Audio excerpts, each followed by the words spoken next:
Welcome to Go Deep Dive. I am Zach Nunez. He is Dave Billiard Jr.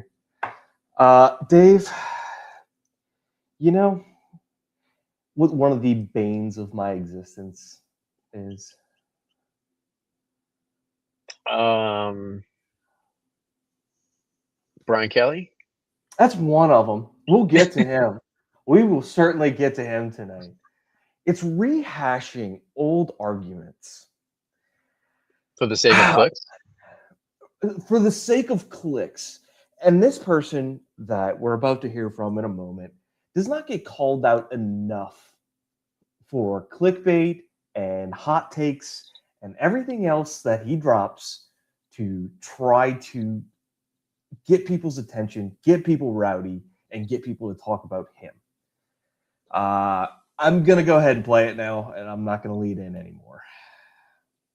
The most intriguing name on whether he's overrated or not is Lane Kiffin. And I think a year from today, if you have me back and Lane Kiffin has not made the playoffs, I would put him at the top of the list. Because it's so hard to give him total credit for what happened last year because he did not do the most important thing on the Ole Miss schedule. He didn't win those playoff games. He didn't beat Georgia. Now, he beat Georgia 2 years ago at home, but I am somewhat underwhelmed by Lane Kiffin's overall record against top 10 teams. Yeah, I mean, this is a big. I agree with Paul. 1 year, we know so much more 1 year from now. We really do. Quick shout out to our friends at Crane and Cone for allowing us to use that clip from their show. Here's the thing, David. We had this exact argument with Ole Miss fans back in December, January, whatever it was. Like, you're going to take every ounce of credit away from Lane Kiffin that he deserves for building that team and getting them to the postseason. He coached the entire regular season. And depending upon who you ask, Ole Miss didn't allow him to coach throughout the playoffs. Depending upon who you ask. Right. That is, of my opinion, that Ole Miss told him, if you're not going to stay, just go. Which makes a lot of sense that Ole Miss said, get out of here. Not that LSU said, hey, we want you here now. Right. Also understandable. But the part that pisses me off is that you strip every ounce of credit that he got for building that team that made it to the semifinal, almost won a semifinal, and got to a national championship, which is the farthest this Ole Miss program has ever gone. And it's just like, and think about where they were when Lane Kiffin took over. They were as low as you possibly could be. Yeah. They were on probation for whatever Hugh Freeze was doing at the time or whatever else. But no, Lane Kiffin's overrated because he didn't coach in the playoffs. What are we talking about? What are we really talking about?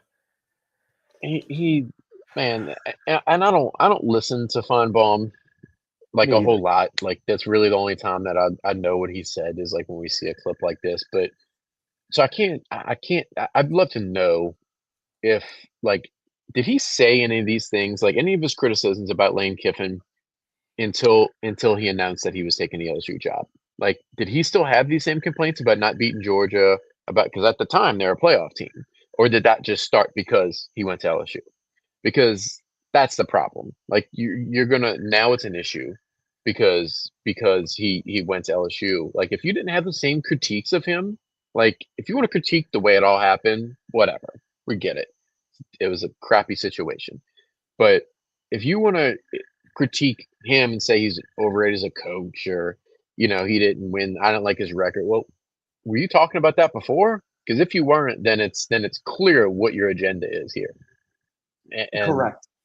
It's absurd. Like, I mean, I'll try to remind everyone, Ole Miss fans have every right not to like Lane. Like, I mean, they can you can appreciate, and it's fair to say they can appreciate what he did and all. But the way, like, if we're being honest here, the way he left was like saying he says it's just different. Like he's telling you weren't good enough. I'm going somewhere. So why would they not hate him with every fiber of their being? Paul Finebaum is a national guy.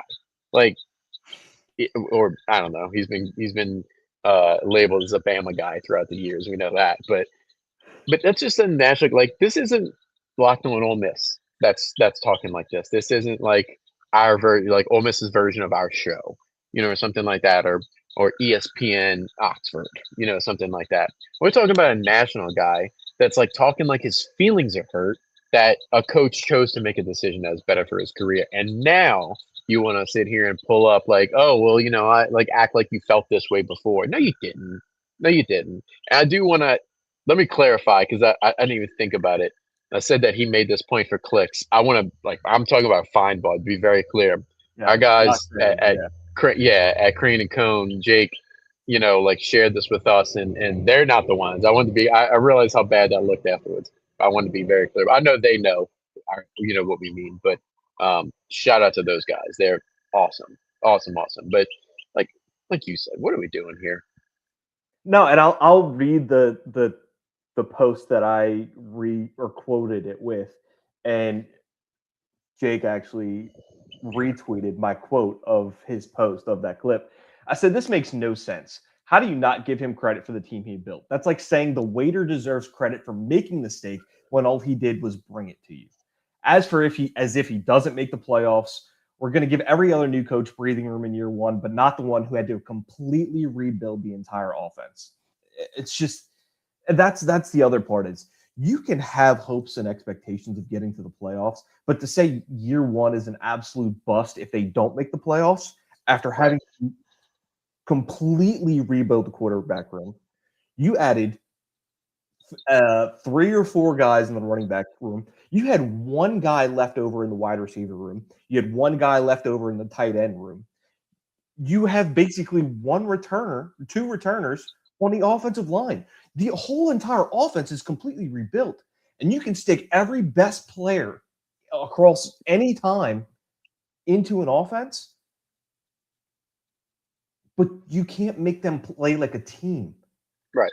That's the thing people are missing, is you can have the best talent money can buy, but if you can't get them to play like a team, and that's not always on coaching. Sometimes that's just personality of the kids, and you see it with baseball right now. Sometimes you can bring very talented guys, and they just don't play well as a team. Right. It happens. We're not going to go criticize Jay Johnson for being a bad coach because, he wasn't able to judge character properly of some of these guys that he brought in. Some of them are great. Some of them may not be. I don't know. I'm not in the locker room. But you can't make these guys play like a team. Right. And then, you get the Ole Miss. Not all Ole Miss fans are mouth breathers, but I have quite a few Ole Miss mouth breathers replying to me, trying to rehash the same arguments from 6 months ago. And I'm like, I'm so sick of this. Can we just get to September and just play this damn game already? I'm ready for it to just be here and just play it out on the field.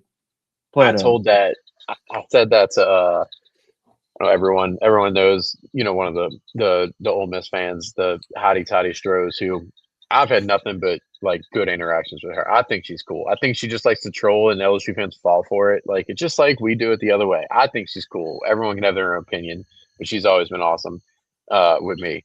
But she even said like the other day we were talking about it and all, and she's like, everyone just like takes it too serious, and she's like, she's probably, we're guilty of it. She probably is at times.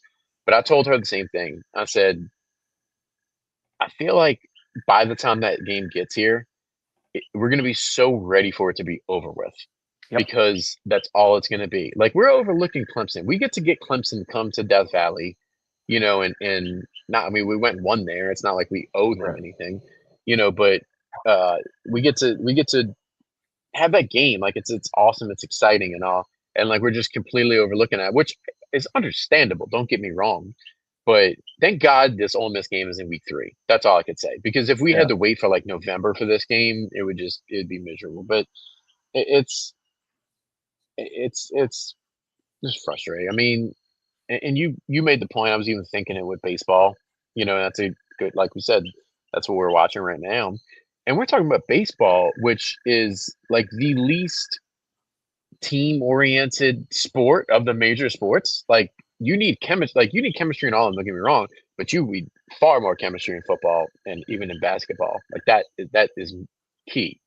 And it's just the problem is like we'll get deeper into this when we preview the season and all, but like you have to navigate like the first few weeks of the season and get through without stubbing your toe, because you would expect that it's only going to get better throughout. But if it does happen, like you can't hold it against them. Like you got a quarterback that's barely that did some 11 on 11, oh 7 on 7, excuse me, in spring. Like there's a lot of factors to it. To just put a blanket statement that like, oh, it's a failure if he doesn't do it in year one, it's ridiculous. Like I get they spent a lot of money on the roster, but guess what?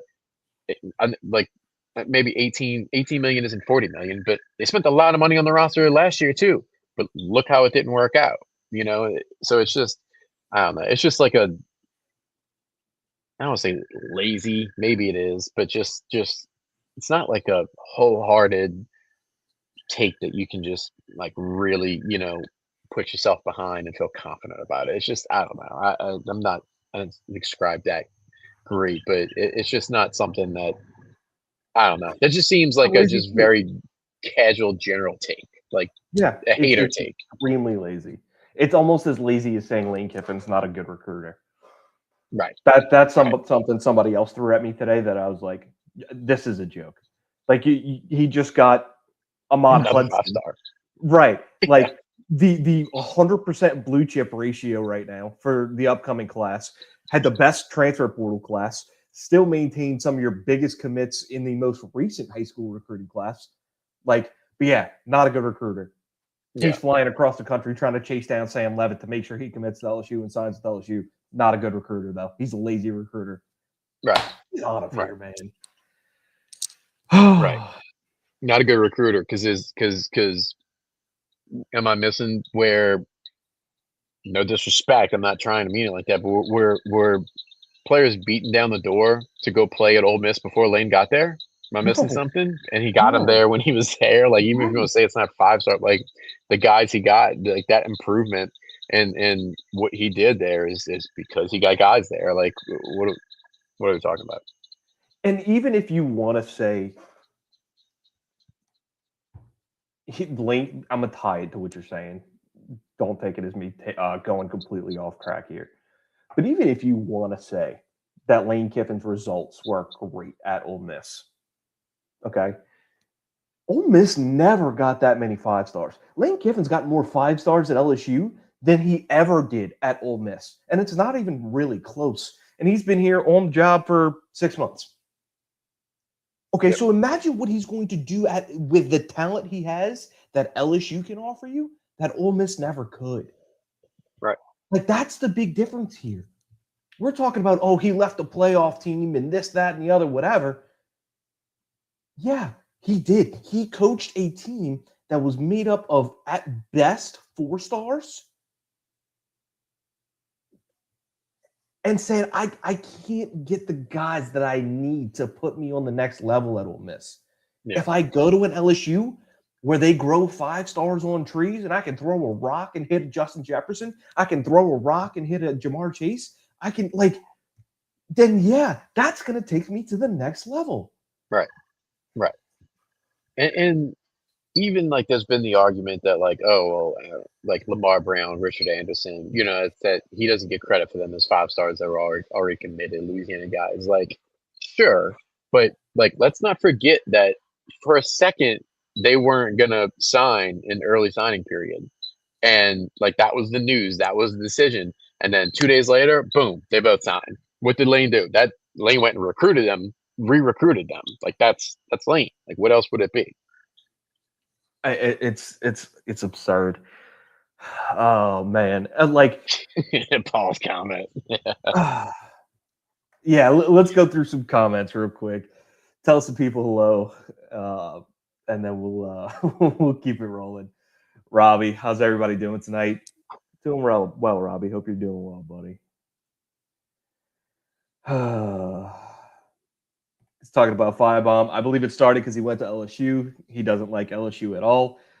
Yeah, and I had somebody tell me a story today talking about how Les Miles showed up to Paul Finebaum's book signing in Baton Rouge, and there wasn't many people at that book signing, but he decided to trash Les Miles for being in flip-flops at the book signing. He said, he should have been out recruiting and trying to figure out how to win more games than at my book signing. Like, really? You're going to complain about that? Come on now, Paul. Come on now. Weird dude. Trip, just the man I wanted to see. My man. Trip, one day we'll get your face on here for absolutely. for a little bit too. Absolutely. The newest Paul. SI intern there, Mr. Tripp. Yes. Paul, they criticized Jay Johnson already. Yeah, but I think there's a different level of intelligence to the fans that are criticizing Jay Johnson. To say it as nicely as I can. Right. Jordan Seaton, he wasn't wanted by many. He just fell into their lap, Right. They just paid him $4 million because nobody else was going to pay him $4 million. They're like, here, we'll give you $4 million. This is what we have in rest. We don't really need a tackle. Nobody really wants you here. Just take it. Right. And about to get a 5-star receiver. Woo! Okay. I have been watching Easton Royal's social media. I saw his mom's TikToks. It is getting spicy, man. It is getting spicy with Easton Royal. Seaton was Oregon, LSU, and Miami. Yeah, Oregon, another high-money program. Miami, another high-money program who made it to the national championship. Yeah. Right. Some of those guys that were Frank Wilson recruits that Lane was able to That's the one I was laughing at. Yep. That's the one.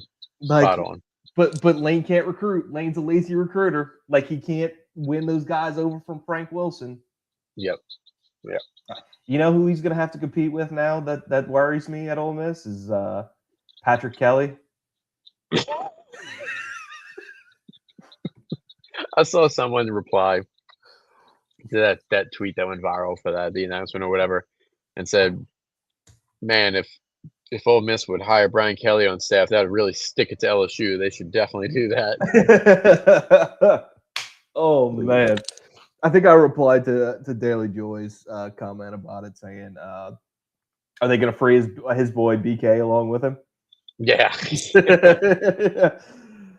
Oh, all right. So let's shift over to the Claude logo in our thumbnail, because I thought I was funny with that one. I had no idea what that was when you first sent me the thumbnail earlier. I had no idea, and then just on the way back to the house after work, I pulled up X for a second, and I just saw that, and I saw that logo. I was like, oh, okay.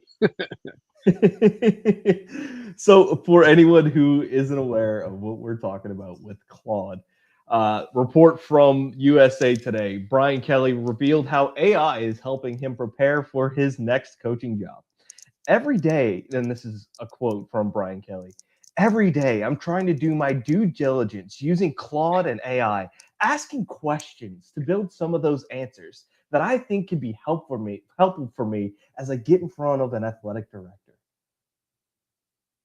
Bro, what? Yeah. What? This is what we've resorted to? Right. It's just seems so desperate. So desperate. I question his intelligence even more now. We're using AI to teach you how to coach football? Are you serious? I was trying to think of a reference. It's like it's like your grandparents when there's a new trend out and they try to hop on it, and it's probably like a grandparent trying to figure out. Well, I was gonna say figure out TikTok. I mean, I'm basically the old man trying to figure out TikTok myself right now, so that was a bad one. But it's just, I don't know. Brian Kelly probably falls for very, very obvious AI videos as well. Oh yeah, 100%. 100%. Like, oh man, like this is the guy we're paying to not be our head coach right now. Right. And that's sad. What Tripp just said, like, I'm gonna pull that one up. Yeah, like exactly. Even if you want to dabble, like the just the lack of awareness to not understand that as soon as you put that out there, you're just gonna get just flamed. Like, how? Man, look, my real life job, I work for a tech company, right? I only use AI to write emails sometimes. Like, I am in a space making my money where I could absolutely be utilizing AI more than what I am. But the best I do is like an email. Like, oh my dude, he is. It's amazing. It is amazing. I'd love to ship his Robbie's comments really good. He's like Coach Klein in A Waterboy Clueless. I tell you what, if you put Coach Klein up against Brian Kelly and say, "Hey, craft your offense," you spit out your Zen. Yes, that's what Brian Kelly does to us. Oh man, craft your offense using AI and see what you come up with. I guarantee you, Coach Klein could have come up with a better offense than Brian Kelly. Yeah. Because Brian Kelly would have just told the AI he's spoiled and then executed it after. Oh man, that's two Brian Kelly references in a matter of a week. And that's the thing, like, this is the comparison I made. Brian Kelly is like the crazy ex-girlfriend who does so many stupid things and so many controversial things and says and does all kind of stuff that just shut up. Right. Stop talking. Like the crazy ex-girlfriend that does all of that you can't not talk about because it's like they're always putting themselves in the center of attention. And like you have to talk about it because it's like, why?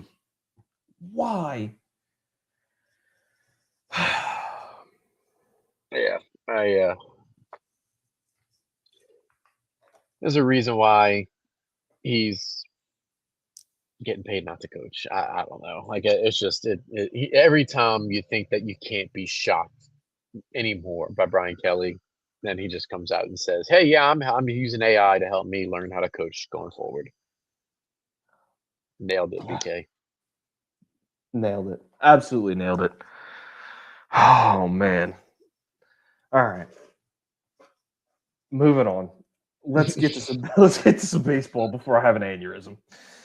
Baseball, fortunately, not going to give us an aneurysm this week. Let's say, how nice is that? Right? You finally transition to baseball when you're trying to get away from an aneurysm. Right. Oh my God, it's beautiful. Thank you, Jesus. Oh, nice, crisp, clean 13-6 win over Tulane last night. And I texted you and Paul this last night. The good Paul Jarrett. Texted you and Paul, the good Paul, this last night. What they did in the first inning, I don't care who you are playing. Nope. That is a team that could make a postseason run. Just what you showed in the first inning. Right.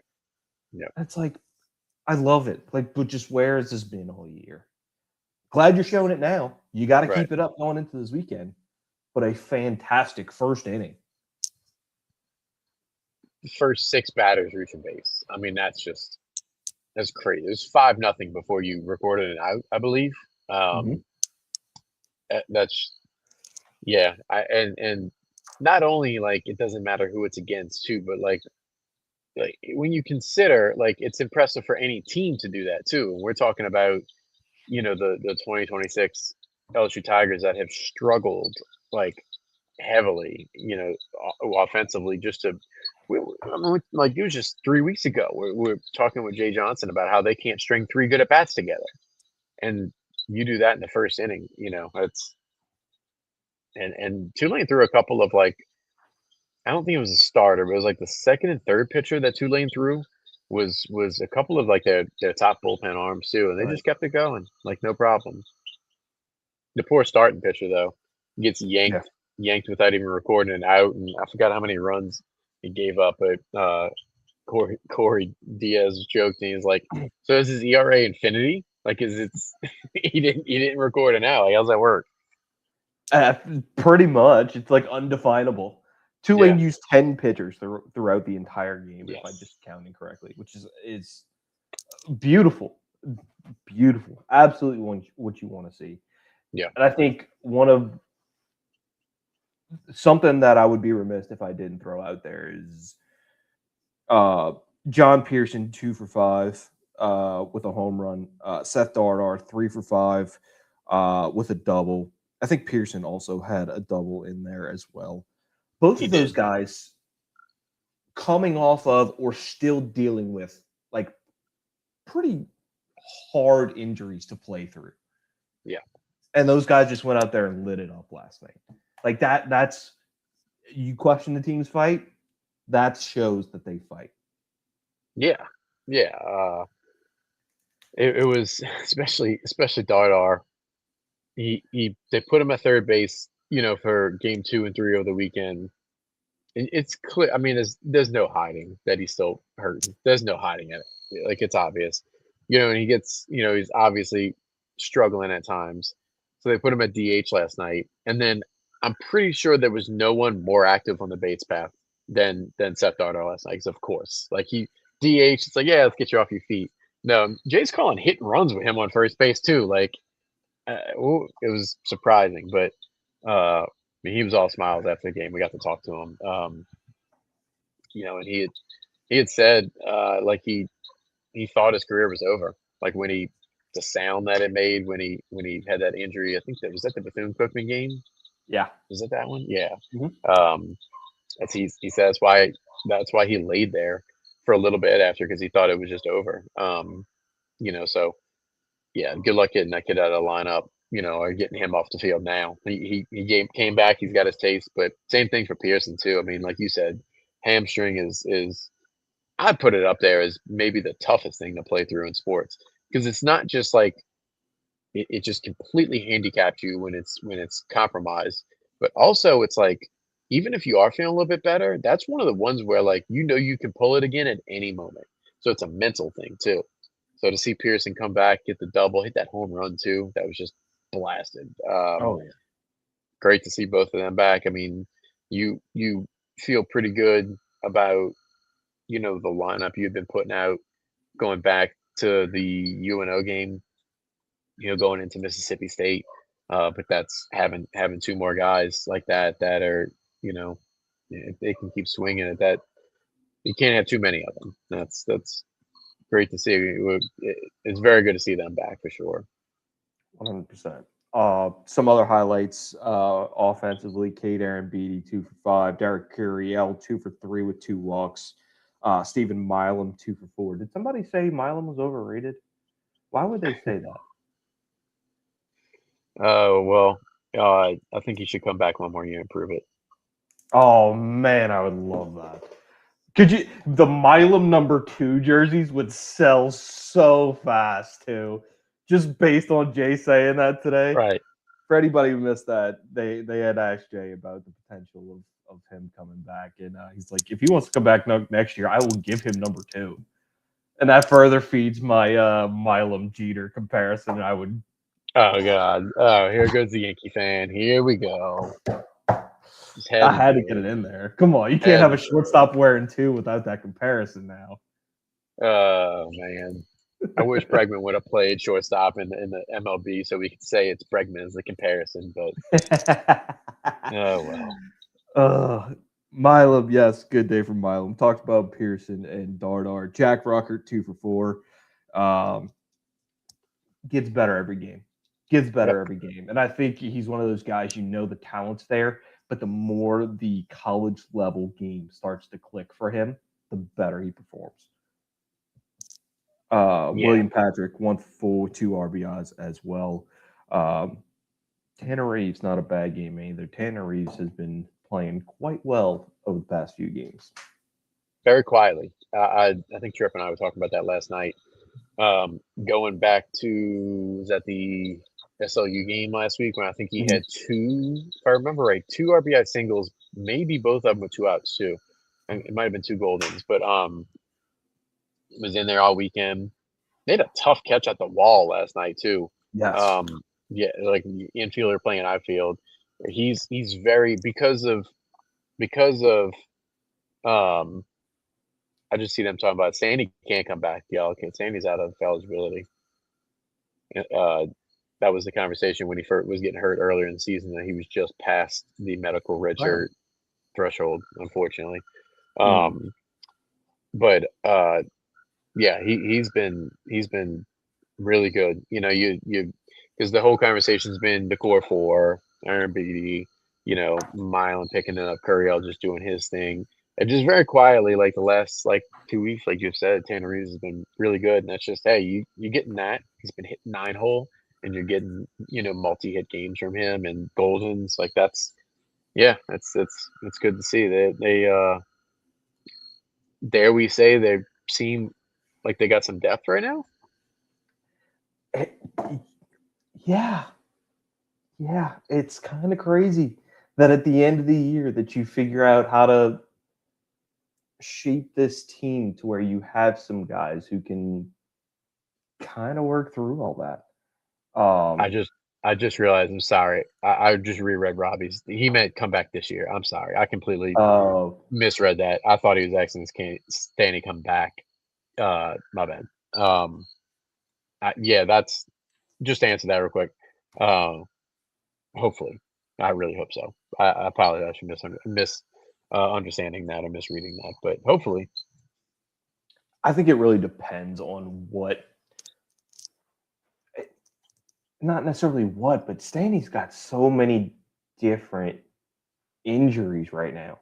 Yeah, like that it's hard to just pinpoint a timeline for a return because his level of health is just like, okay, he had a rib, he had the hand. I think he had a hamstring too. Did he hamstring's not? The one right now, yeah. Yeah, like he's got so many different things going on for him that it's so hard to put a timeline on his return. Paul answering the question for you. Stanley comes back. Yes. It's tough I'll with him leave it too. up to Sorry. Go ahead.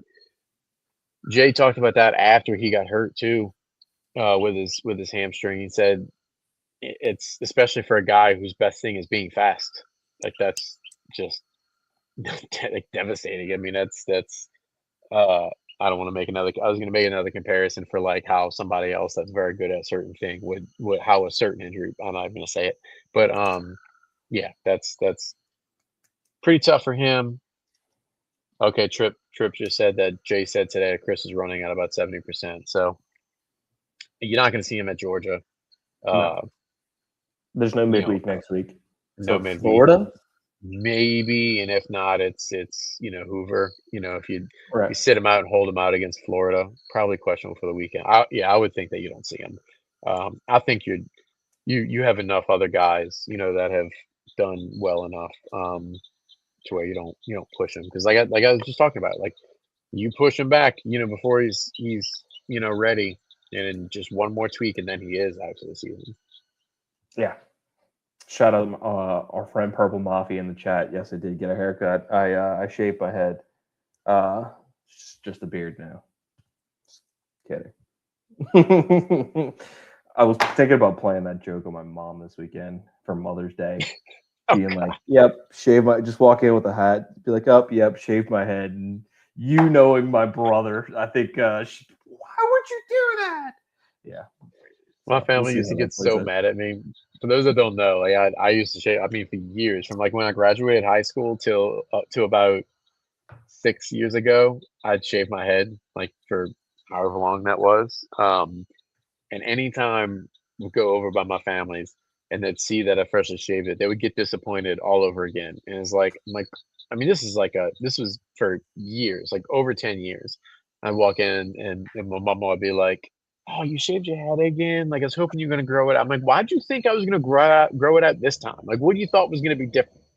And finally I did it. Yeah, it's like my grandma the first time Blake came home with a tattoo. She was pissed. Oh, and then one day I tried to convince her biblically tattoos were okay. And she's like, I was like, you know, Jesus had a tattoo, right? She goes, what? She goes, yeah, it says in the Bible he's got an inscription on his thigh. She's like, what? I still don't like it. Oh, anyway, back to baseball from the Tide. Yeah, how'd we get here? I have no idea. I was just thinking, like, how'd we get here? Any other notes from the offense? I mean, the core four did really, really well last night. One of the core four being missing, Omar Cerna, dealing with a little bit of an injury, but I believe he should be good to go for this weekend. But Braun had a solid day as well. 1 for 3, 2 walks. Yeah, they were all good. We'll get to more Beatty more in a second. I don't think that's any spoiler. You're going to hear his name in a little bit on the next segment. But I thought I had something I wanted to bring. Oh, yeah. So LSU only struck out 3 times last night. Would you believe me if I noticed this after we went back in the press box? Would you have known? Would you have realized with that night that he was having that Cade Aaron Beatty would have had the only 3 strikeouts for LSU last night? No. How crazy is that? No. I knew he struck out once, but yeah. Had you told me there was 3 strikeouts, I'd be like, okay, well, I know Beatty was 1. I was like, yeah. Maybe Uriel, maybe Milam, maybe Braun. I would not have guessed that all 3 would have been Aaron Beatty. That's crazy. All 3. It is crazy. It was we saw it. I noticed it when we were back up after Jay's presser, and we were all like, "Wow, he had you can't say his career night. He'll never top his career game, right? At Tennessee, but I would say that's probably number 2 if I'm not thinking of something else off the top of my head. And along with everything he did last night, it was the hat trick and the only 3 strikeouts on the. Yeah, at least he could laugh about that after the game. He did well enough that I'm sure they could clown him a little bit for it. Oh, I mean, and the catch he made, they talked about it on the broadcast. He made it look so easy, but that play is so hard to make. Sliding into the wall over the on-deck circle, which is a mat, not painted on. So you're sliding over a mat, and to still make that catch is incredible. I was talking about today. I was telling Jeff, I was like, people don't understand how hard it is to catch a ball that isn't a pitch with a catcher's mitt. You try to go just play pitch and catch with a catcher's mitt when someone's not throwing 90 miles an hour. It's designed like that for a reason.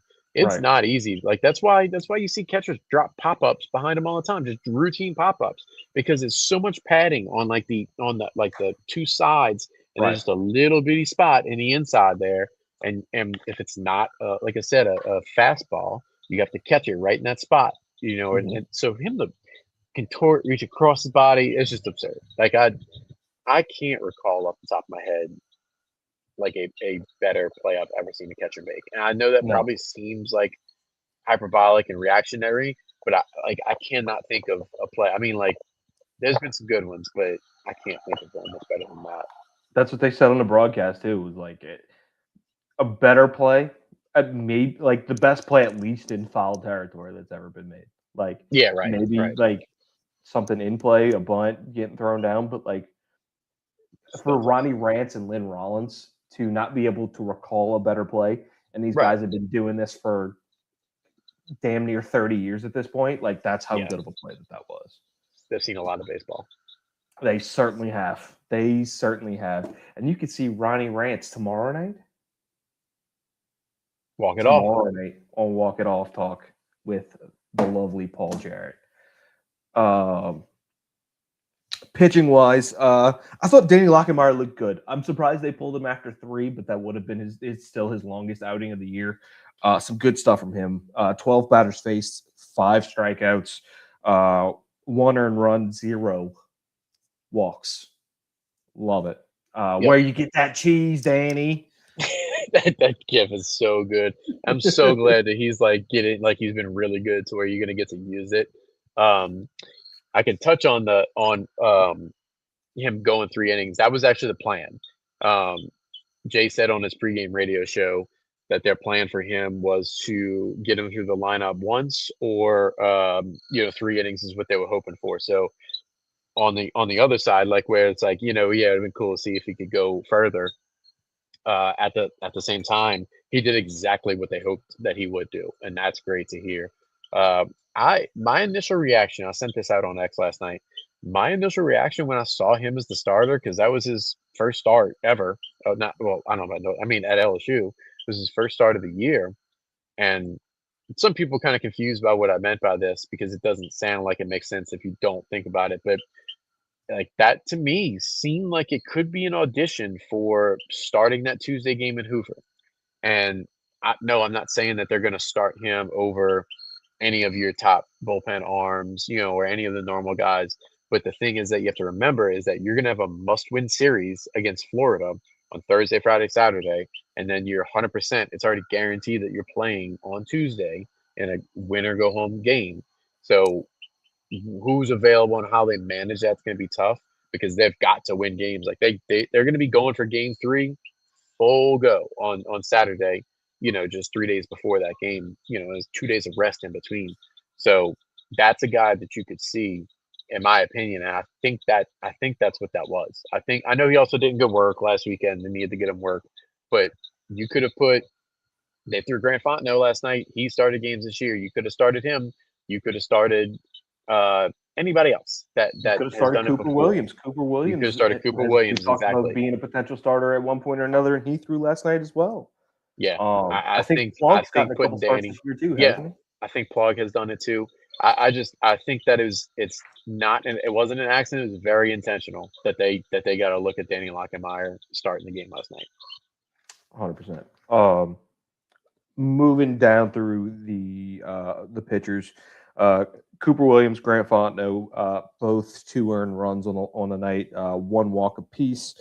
Cooper Williams, 2 strikeouts, 6 batters faced. Grant Fontenot, 3 strikeouts, 10 batters faced across 2 innings, 1 for Cooper Williams.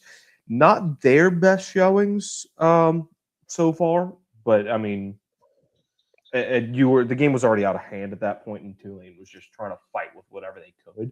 So I'm not necessarily concerned about that. Ethan Plog went 1 inning as well, 1 hit, 1 run, no walks, 2 strikeouts, 4 batters faced. Decent showing for Plog. And then Zion Theophilus closing it out, 2 innings pitched, 2 hits, no earned runs, no walks, 1 strikeout, 6 batters faced. Yeah, I'll go in order of those. Let me get back to it. Yeah, Cooper Williams is. I don't mean to be just it's disappointing. Like his ERA is up to 8.1. It's just it's been a bummer to see how it's going for Cooper this year. I had really high hopes for him, as did everybody, especially them. It's a shame, but Grant Fontenot was that was the guy that Jay spoke about after, and particularly mentioned him. I forgot to mention this when we talked about Danny. The plan was for Danny to go 3 innings, like I said, and then what Jay also added to his pregame radio show was that the plan after that was to go to their top 4 bullpen arms, right. meaning Devin Sheeran, meaning Gavin Guidry, Santiago Garcia, and Grant Fontenot. That was the plan because last night was a must-win game as well. They all are. So getting that 9-run lead allowed them to not have to do that. That's part of the presser after. If y'all want to go listen, I actually about that because I just happened to go to the bathroom before the game started, and I was in the bathroom when they had the broadcast on, and I was just chilling there by the sink listening to the interview like a weirdo. But I happened to catch that, and I'm glad I did because it gave a lot of important context. But he mentioned Fontenot. How Fontenot gives up the 2-run home run to Jason Wax, who's Tulane's best hitter. He was the only guy hitting above 300 for them. He was 3 for 3 last night until Ethan Plog was the first one to get him out. So that's just a really good player doing good things. Mm-hmm. But Jay credited Fontenot for because the second inning he came back, the first 2 guys got on base, and that's when I think it was 9-5 at this point. So they was starting. Yeah, it was 9-5 after the 2-run home run. So they were starting to creep back, and then you go that was the 6th inning, for Fontenot. So it's 9-5 in the 6th, and then they get the first 2 guys on base, and it was getting I don't say hairy, but it was getting interesting for a second. And then Fontenot shuts it down. I think he struck out 2 of the next 3, at least 1, to get out of that. And Jay mentioned how good of a job that was. He even said, if you look at Grant Fontenot's games this year, that's not going to be one that you point to as one of his best, but he battled, and they were proud of him for that. Plug had a really good. Plug had probably the best. I don't want to say best. Danny had some good innings too, but Plug's first inning of work was really good. I mean, it was 8 or 9 pitches. Like I said, he was the first one to get wax out, and then he came back for the 8th, and he gave up a solo home run on the second pitch of the inning, and that's what they took him out. But his one inning was really good.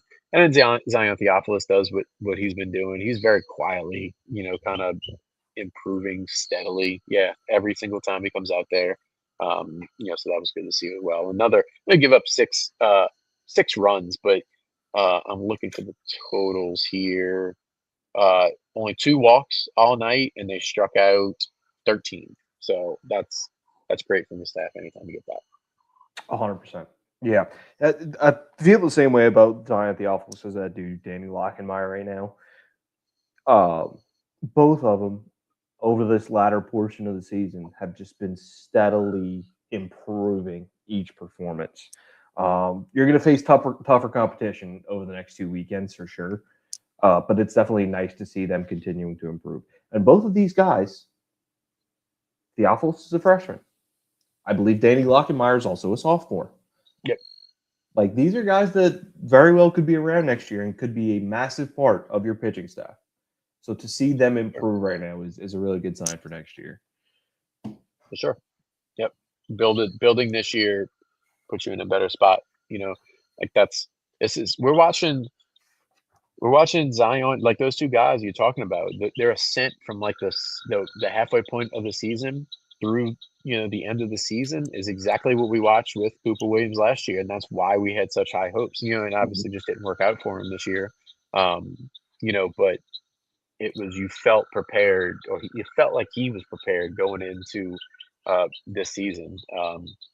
Any progress you make, even if you don't get it together enough to make the postseason, and you miss this year, there's still a lot that can be done, very important going forward, and stuff like that is exactly it. Yep. This is a relatively young pitching staff for the most part. Yeah, you have a lot of guys who can improve and come back next year and can be crucial pieces of what's going to be a solid pitching staff, in my opinion. They just need time, and they need time and experience to kind of raise that level. Let's go through some more comments before we get into Stripes. Tommy's season was, I think it was a little delayed on the show, but I think he caught up now. Talking about some Brian Kelly uses AI for his playbooks. Paul Finebaum is mad that his buddy got fired. And then he said, "Where's my manners? What's up, boys?" What is up, Tommy? Robbie said, "I seen on X that Danny said he was coming back to LSU." Another year of me getting to tweet, "Where'd you get that cheese, Danny?" is going to be electric. Oh, man. All right. Are you, sir, ready to get into the Stripes? I am. Sorry, I was rummaging through my bag here that my laptop is sitting on, so I was muted for a second. No worries. Yes, I am indeed ready. Got caught up behind us. Hold on. Let me figure out what we're doing here. There we go. All right. While you do that, I gotta swap my cam real quick. You can talk. Go ahead though. You can introduce it. Yeah. So week 12 Stripes. It's going to be a very interesting Stripes. We've talked about some previous weeks being very difficult because there was kind of a lack of candidates. This week, we almost have too many candidates for Stripes this week, which is champagne problems. You, sir, have the first pick. I do. We talked about this beforehand. I feel like the first pick is a curse this week. I also feel like that I complain about whether I have the first pick or not almost every week, so that's just a me problem. This is tough. This is very tough. I'm gonna go.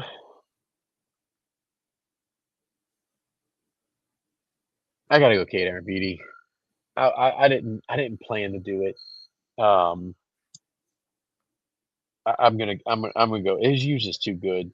I didn't combine all the numbers, but here's his last 4 games: 1 for 4, 2 RBIs, 3 for 5, an RBI, 3 runs and a home run. That was game 2 Saturday.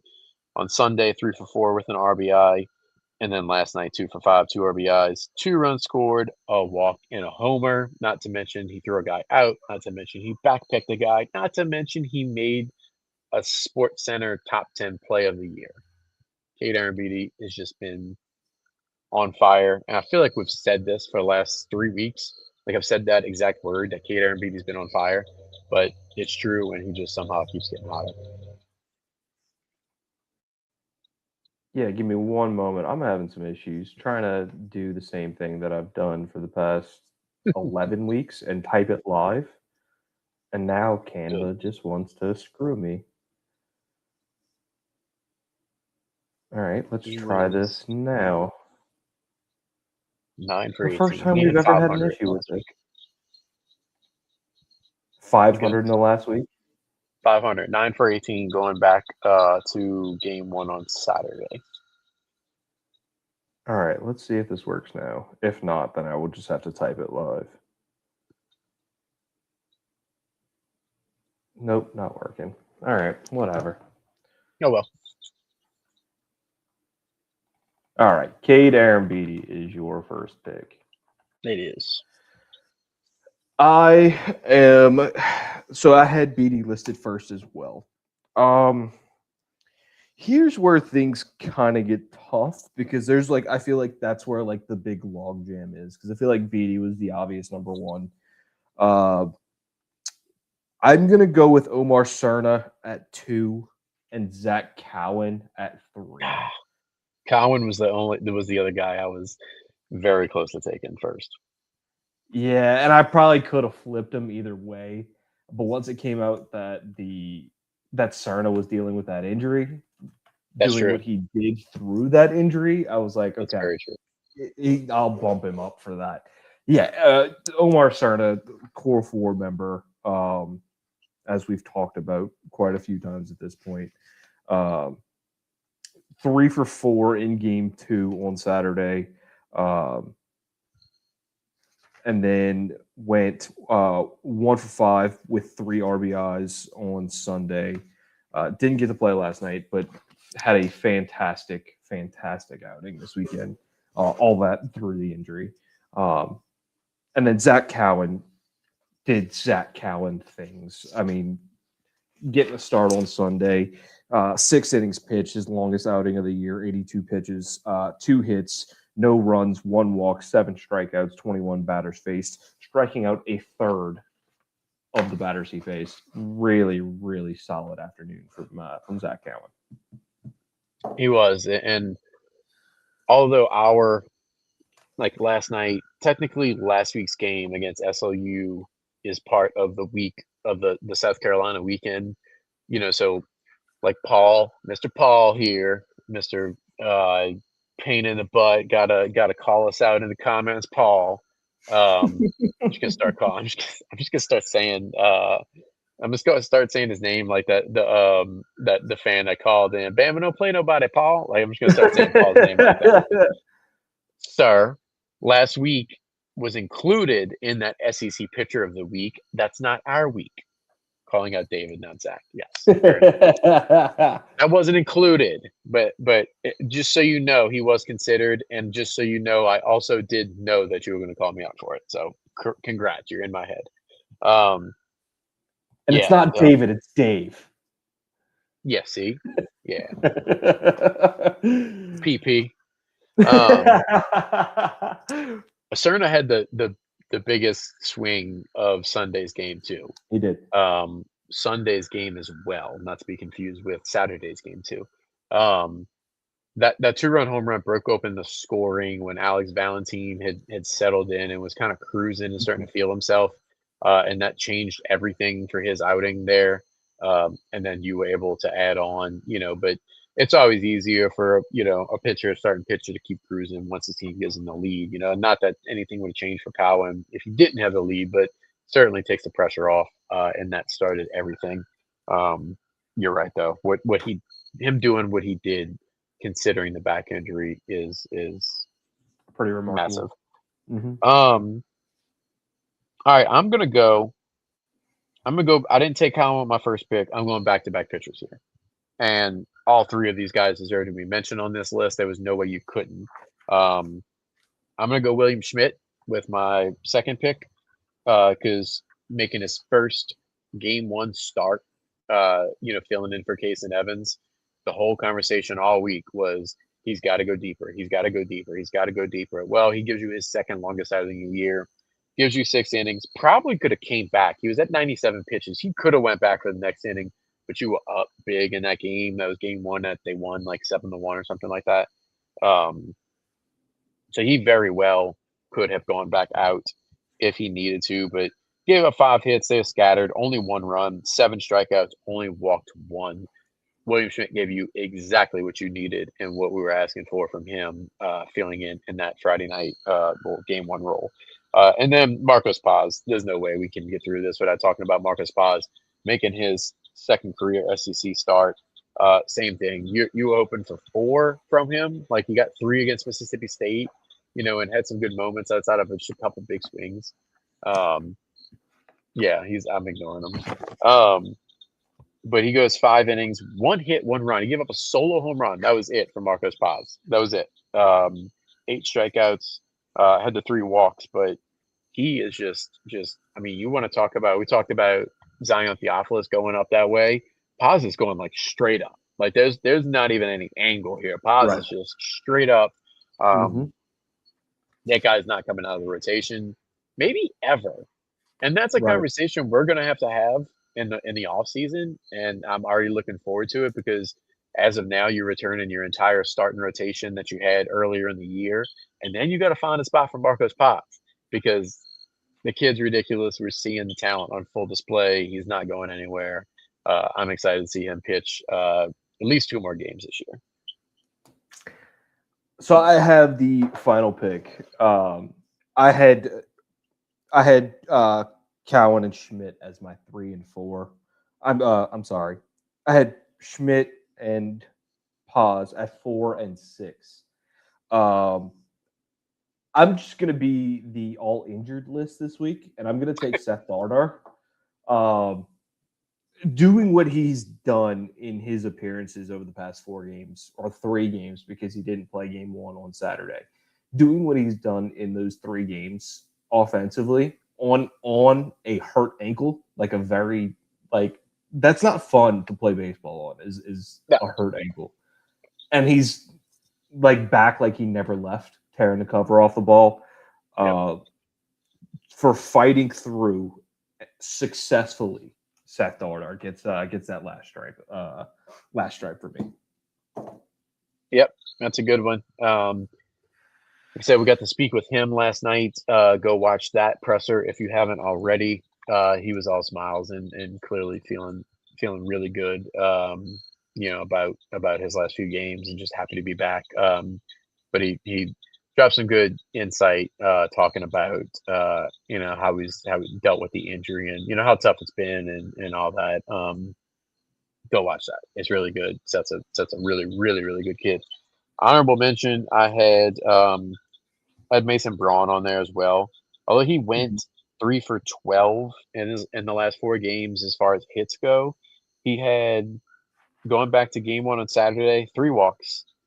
Game 2 on Saturday, he had a walk and a hit by pitch as well. On Sunday, he had 2 walks. Last night, he had 2 walks. So for those mathematicians, that there is, be a smartest, almost messed up. That's 9 free passes to go along with his, the 3 for 12 hitting.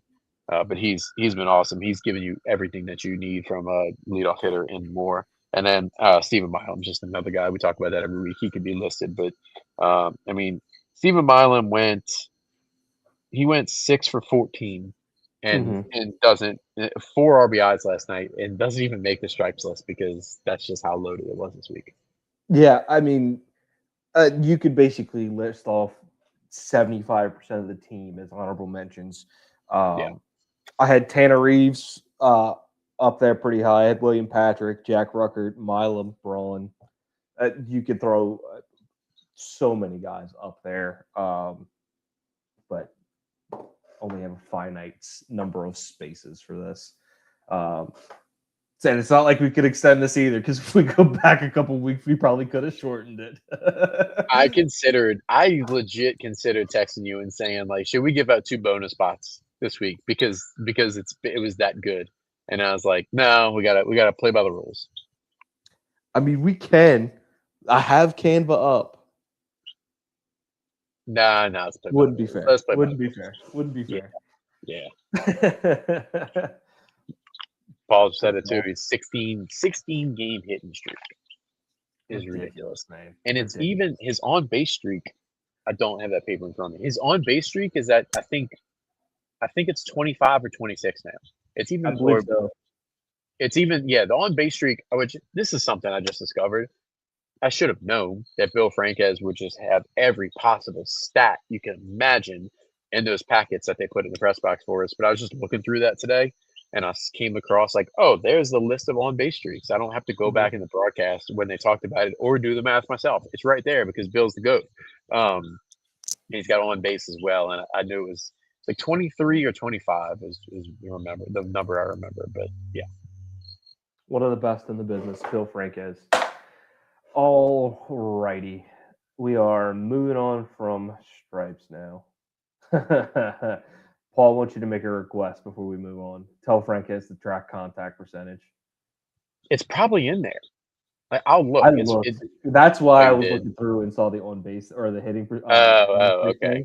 I went through and looked because Paul and I were talking about that earlier and I didn't see it. But maybe I was looking in the wrong place. I don't know. Alrighty, moving off of stripes.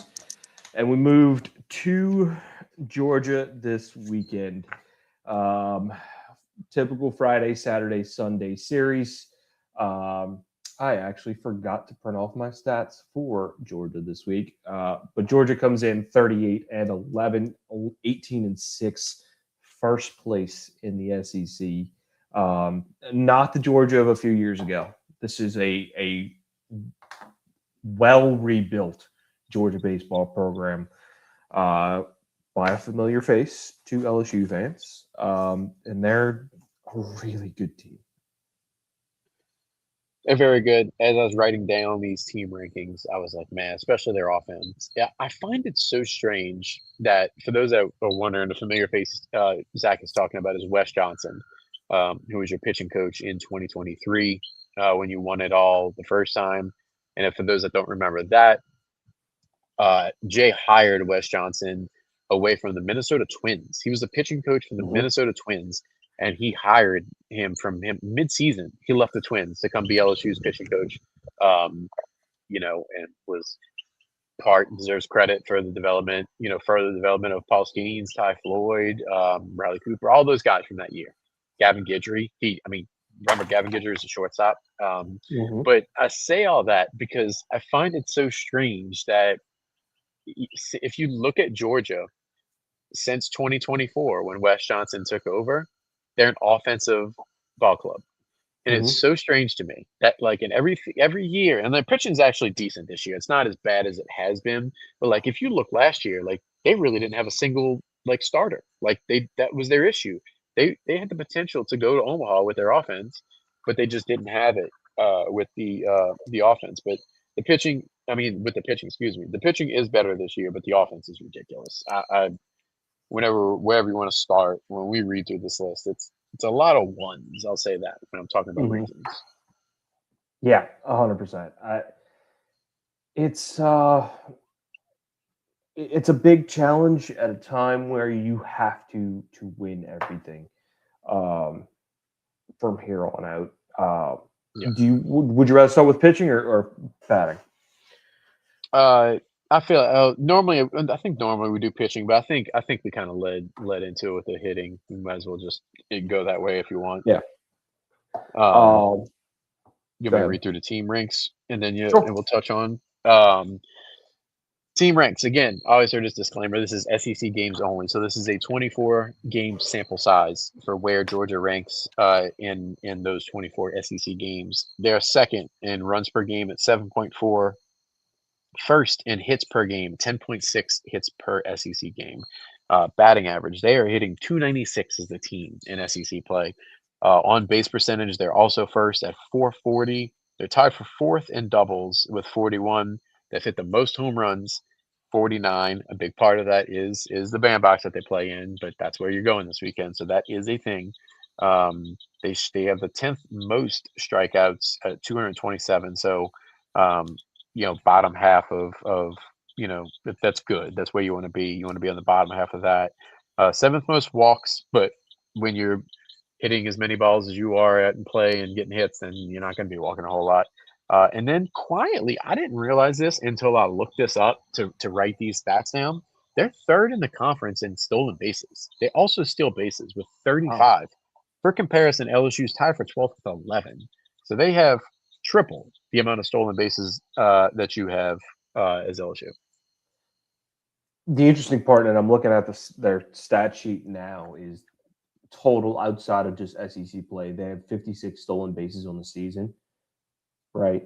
23 of those alone came from Daniel Jackson. Cool. Yeah, he's good. Dude steals a lot of bases, and he leads the team in average for Georgia as well. Before you break down some of the individual guys, I'm looking at it now. LSU has 2 guys with double-digit home runs. Georgia has 1, 2, 3, 4, 5, 6 guys over double-digit home runs, and the least of those guys with double digits is 13. So it's not even like, oh, he's at 10 or 11. No, like you've got 13, 15, 15, 16, 17, and 23. Like all of them can mash. Yeah. Just look at these stats, man. Like you mentioned Daniel Jackson, who's got the 23 stolen bases. And by the way, he's their team leader in home runs as well, with 23 of them. Like he's got the same amount of home runs as stolen bases, and they're both high. He's their catcher, hits 373. He's just absurd. Trey Phelps is their other best player offensively, I'd say. He's at third baseman. He hits 372. He's got 17 bombs. You got Ryan Lujo or Lujo, I'm not sure how he says it. Center fielder, 352, only 7 home runs. Zach, he's only got 7. Him and Ryan Black only have 7 home runs. Slacking. Yeah, we're talking about the 2023 LSU baseball offense is what we're talking about when you're looking at this. Like that's what they are. With these numbers, it is worth noting that they will be without Henry Allen for the rest of the year. That's their sophomore left fielder who was announced this week that he's out for the season. He was hitting 321 with 13 home runs, 10 doubles, OPS at 1.078, 443 on base percentage. It's a loss. It's not one of their top 4 or 5 guys probably, but he's right there. I'll say not top 4 or 5. When I looked through and did his ranks, he was right at 4 or 5 in almost everything. So maybe not top 3, but that is a loss. But as you look around, they have plenty to fill in, with. Even you go down, they're very old too. And that's always important. But 3 of their seniors have 15, 16, 15 home runs. And you're talking about guys that are hitting right around 300 with Michael O'Shaughnessy. I have no idea how to say that. O'Shaughnessy, Brennan Hudson, and Colby Branch are the 3 guys I just listed. But we can read the stats all day. They're good, man. They're scary. They are scary. To answer Robbie's question, what year is Jackson? Jackson is a junior. He's actually a transfer from Wofford. I think we know somebody from Wofford that transferred, right? I didn't realize that. Interesting. I'm sure that'll get mentioned on the broadcast if Cowan gets up to face him. That's right. Cowan was Wofford, right? I'm not. Yeah. Okay. I as soon as I said that, I was like, I don't know. Whatever. Yeah. Yeah. Junior out of Wofford. They are very, very old. You pitched lights out this weekend. you're going to have to be on another level this weekend in, as you called it, the bandbox. It sure is.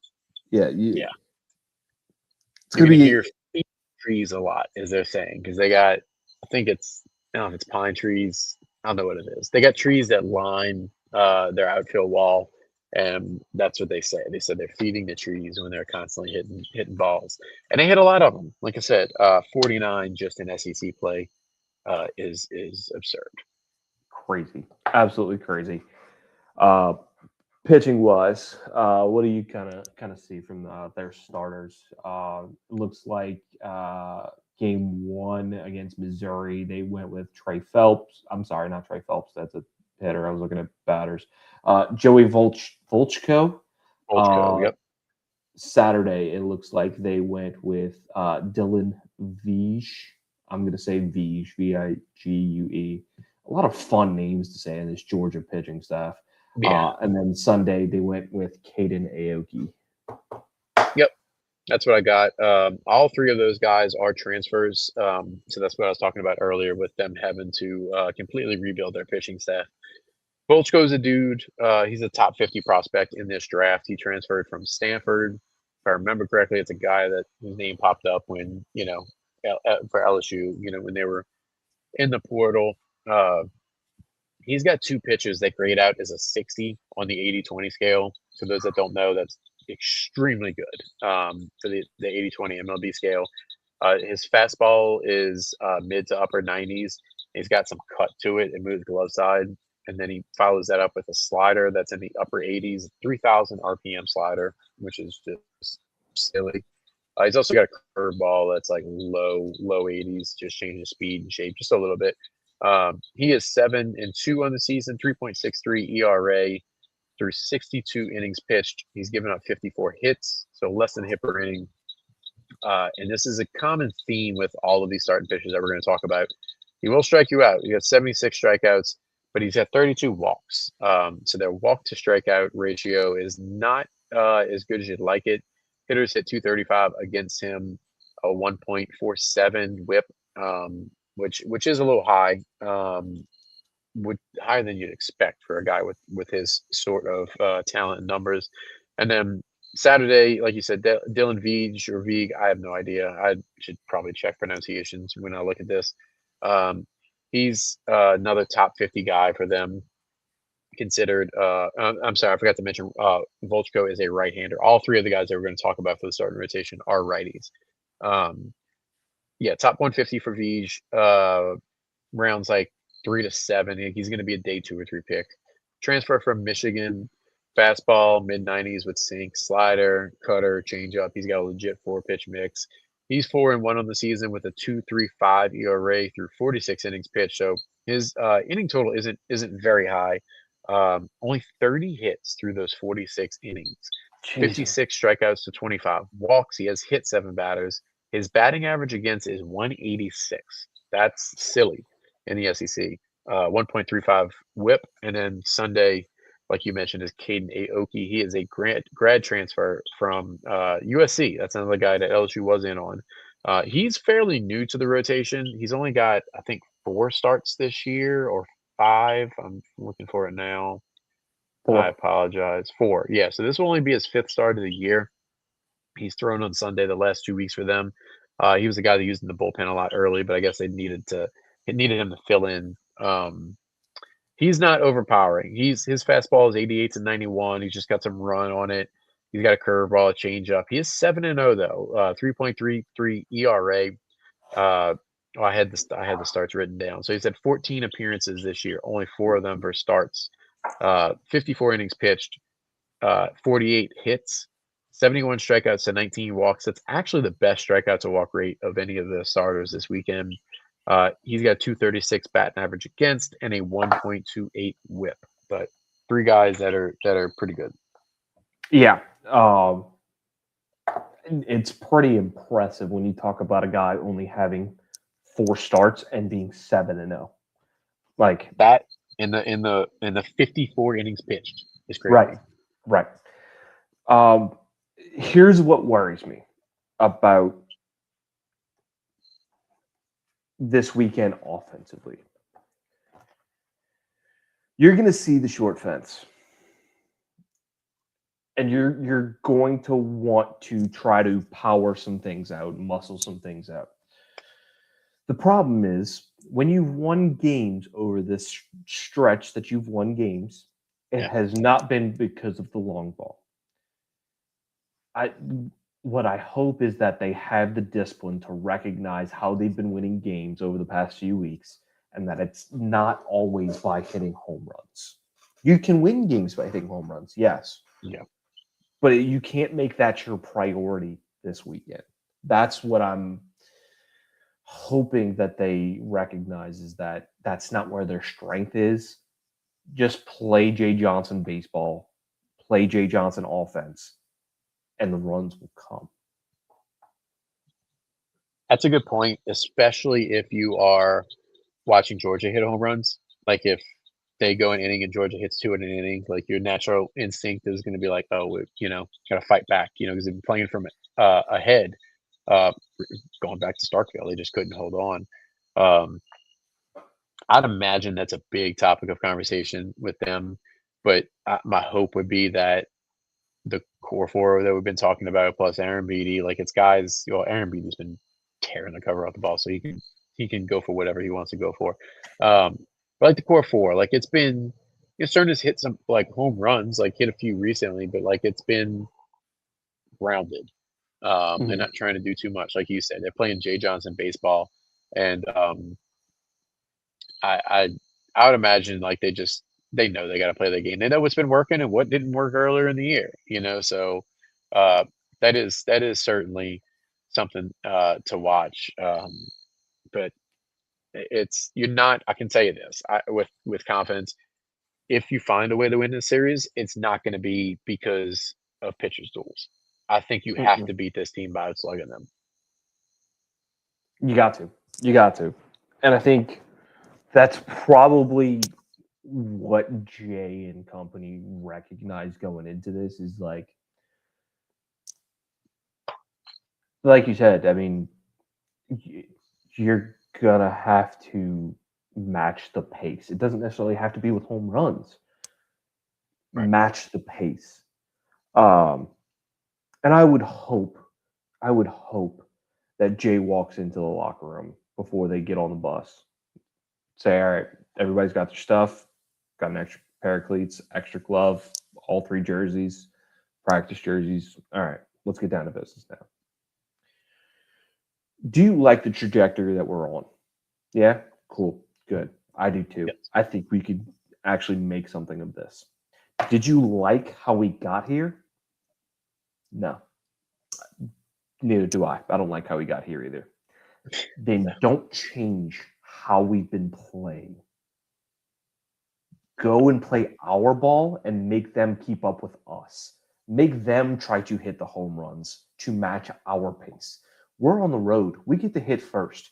If we get on them early and often, try to make them make the big plays. And if they make the big plays, cool. But I guarantee you, if you do what you're supposed to do, they will get caught up trying to make too many big plays, and they will do what you've done the early part of this season. Jay, if you want to use that as your motivational speech, you're more than welcome. There you go. You can clip it. You can use it. We give you permission.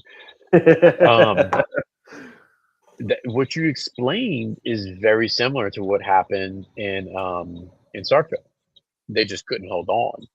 Right. But you took it to them. You got to hit first. You took advantage of them. You scored 3 in the first inning, all 3 games, and then it just didn't work out. But I'm curious to see. Georgia hasn't played from behind or hasn't had their backs up against the wall pretty much at all this year. No. Like you said, they're 18-6. They're in first place in the SEC. They could probably get swept their last 2 weekends and still get a national seed. That's where they're at right now. Mm-hmm. So go punch them in the mouth. Who knows? They don't. Who knows? They're really good and they've had some impressive wins, but who knows what happens? And not that I think anyone's ever going to take LSU lightly. I actually about this last night. Like you're gonna, and he said, they're getting everybody's best shot. Doesn't matter that they're 18-6 in first place in the SEC and you're having the season. You're still LSU. Like, you're still defending national champions. They're going to want to bury you, especially Wes Johnson. So just go do your thing and just see how they respond. You mean in Georgia, but you got to stay within yourself. That's most important. Don't get out of your plan. Like, it's literally on tape what happens when you do get out of your plan, and then when the younger guys come in and just simplify things and do what Jay Johnson asks them to do. Like, it's very obvious at this point. Just stick to it. Stick to the plan. And it's not like this team is unbeatable either. They have 11 losses, and some of those losses are to teams that they have no business losing to. Running through some of the losses that they have losses to Wright State, Troy, Western Carolina. They have one to Tennessee, one to A&M. They lost to Kennesaw State. They lost to Florida twice at home. And then they lose to Georgia Tech and Ole Miss. There's a game plan out there that you can replicate to beat this team. Yeah. That being said, prediction-wise, I'm going 2-1 series loss probably. And that one is, I don't know where you're getting it, but I think you're able to pull one out. It's tough. It's tough to make this call not knowing if you have Case and Evans or not. Right. For those that we haven't touched on that, because we really don't know. He was throwing a bullpen today, and his availability for the weekend depends on that and how he felt afterwards. He was throwing before the game yesterday. That was great to see. He is out on the field publicly, in front of everyone throwing. That was good to see. His arm is intact. That's good to see. Man, this is going to seem homerish, and maybe deep down it is. I just feel like it just feels like an LSU baseball thing. It feels like they're coming around. I don't know how they do it, but I think they can go pull a series upset. The trajectory that this team is on, just everything's going their way. And yes, you haven't played Georgia, and it's a big difference. But what we talk about was that Sunday, the freshmen don't know that they're supposed to go there and be intimidated. They don't know. They don't care. They're just going out there and playing ball. It doesn't matter who's on the other side. The other side. Nameless, fameless opponents. Jay's talked about that before. Just go out there and do your thing, and you know what you're capable of. Like, we can look at this and yeah, they're 9-15 in conference play, but they're not playing like a 9-15 team. They're playing like the team we expected them to be. And that team, when the schedule came out, like before the season, we pointed to it as like you would have thought they can go win this. They can go win this series. You probably picked them to win this series, earlier in the year. And I think that's just where they're at. Could they end up getting swept? Maybe. Could they get probably is likely that they lose 2-1. Like that probably is the most likely scenario.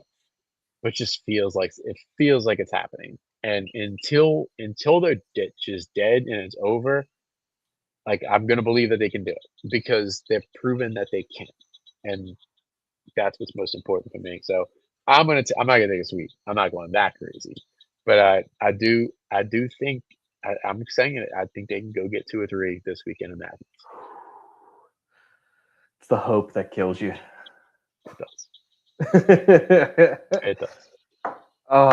Last thing that I want to talk about before we wrap up here, and we could probably get into a little bit of more of this before it actually happens in a couple of weeks. The SEC will be moving to an ABS system for the conference tournament. Thank God. Umpires have been awful. I actually think last night was probably the best umpire that they've had all year, and his strike zone was tight, man. His strike zone was so tight last night, but probably one of the better ones we've seen so far this season. I I think it's great. I think it's very needed. My only thing with it now is like games are going to take that much longer, and it's not like it's going to be a long review process. But you have 6 of these a game, and it adds up. So, what are your thoughts on ABS? You get them back if you get it right. Man, like I've been a baseball guy my whole life. I mean, that's no surprise to anybody. Like I know we haven't gotten to football season yet, and I'm like a big football guy. But baseball is like my number one, first love. So I guess you could say that. Like in a way, I'm a baseball purist. I'm also just a get it right purist. Like the umpires don't need to be part of the game. Like there's scenarios and all, but I don't need a game changing because an umpire. You saw what happened with Mississippi State and Texas. Was that last? Yeah, it was this past weekend, right? Yeah, Ace Reese gets rung up on like a bases. It's game 3. It's a huge rubber match, giant game. It's a ball at his shins at best. That's not a strike, and it just changes that complexion of that game. And that doesn't need to happen. Like you now have the technology. How advanced this technology is going to be. Someone made this point, a good point, on Twitter. It said, like the MLB has done the body scans and all that of every single player that's coming up, and it's very complex. And I can't imagine. I don't know. Paul said they set up for it. Maybe I don't know. But I can't imagine they're going to it, but without being prepared. But I don't know, man. I don't need to watch SEC umpires. They are doing body scans. Okay, thank you, Paul. I didn't even see that in the story. Thank you. So there you go.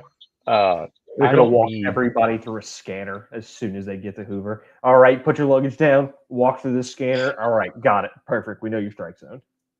There you go. Boom. I just, man, to simplify, I don't need to see an umpire just be bad anymore. I don't need to see it. Yeah, stay catch. Yeah, exactly, Robbie. I just don't. I'm like whatever. I don't know if I'm not enough of a purist or what, but I just don't need. I don't need to see a game change or not change because of a call that's missed. We replay everything else now. Like a bang bang call at first. So you just used to be like, hey, what's the umpire feel? We get it right now. We're taking away we already got away from baseball. We're not giving the neighborhood rule anymore on double plays at second base. It's just get it right. That's it. The game's gone. The game's gone, as they say in soccer. But like it's the truth, man. You've gone down this path and you've walked it far enough. Like you might as well just start. And I think this will be the first of quite a few changes college baseball will adopt that the pro level's gone to. I'd like to see a disengagement rule for one. That's a big need. Like LSU's bad about it too. I mean, Cowan tried to pick off that one guy about 6 different times. And like Scobie, who had 3 stolen bases on the year. Right. Like, okay, cool. There was another one I mentioned to Trip the other day that I was like, I think they're going to go to this too, and I can't remember what it was now. Something's got to be done about the pitch count thing. We talked about that Sunday night. Oh no, my pitch count's not working because I ran out of time with 3 balls in the count. Okay. No, they just give them the wristband and give them the earpiece and relay it to both. I don't give a I don't give a crap. That one of your 2 pitch comms not working, where both pitches coming in either way. If you run out of time, you run out of time. Or make you call time before 5 seconds. Like you can't do that when it's 1-2 left on the clock. Like do it a little bit earlier. The batter's got to be in there by 8 seconds. Usually the pitcher's waiting on the batter to look up and make eye contact at 8 seconds. Just do it early. We're getting off on a tangent. I'm sorry. Still, yeah.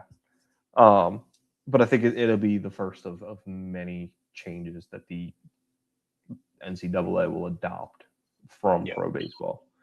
The shift, that's the other one that I was thinking of. They're going to fix they got to fix the shift. It's agonizing to see that. Anything else before we wrap? I do not believe so. You mentioned Paul having the man Ronnie Rance on the show tomorrow for Walk It Off. Go check that out. I cannot wait to watch that. It's hard to believe that yesterday was the last midweek game of the year. We have one more series at home. That's just been crazy. It's been a fun ride. Thank you to all you guys that have been part of this along the way. We're not going anywhere, but it's been awesome. I can't believe we're in, a week into May already, and this has flown by already. But yeah, that's about it. Go. What I kept saying last weekend when you beat South Carolina and then get the sweep, just keep extending your season 1 week at a time. Keep it interesting and keep doing like 1 week at a time. You may not come of anything. Like nothing may happen. Just go play your game, extend it, get to Florida week with the season still very much, in balance. That's all we ask for. 100%. Schedule for this weekend, 5 o'clock on Friday, early game because they are playing on the East Coast, 6 o'clock on Saturday, and 2 o'clock on Sunday. Sunday is Mother's Day. So if you forgot, here's your reminder. As to our plan for a show on Sunday, we'll let you know. We're still trying to figure out exactly what Mother's Day plans will be and where we'll be. It may be another situation where we just do a recap later in the afternoon or later in the night like we did this past weekend. But we will let you know as soon as we decide on that. Sorry. When you asked me about it, that was my first thought, was maybe that, to where we're not rushing out of anywhere and we can just plan for, Sunday night. But yeah, we'll let y'all know. Good deal. All right, y'all make sure you go follow us. Follow the show at Go Deep Dive. Follow Dave at DC Billiot Jr. Follow myself at Zach Nunez TV. You can follow us on Instagram at Go Deep Dive, on TikTok, go.deep.dive. Follow the Know on all their platforms as well. Our wonderful network that hosts our show. They are at Be in the Know. Like the video, subscribe. We appreciate all of you joining us tonight and listening to us rant. That's all. Peace. Go Tigers. Thank you, guys. Go Tigers.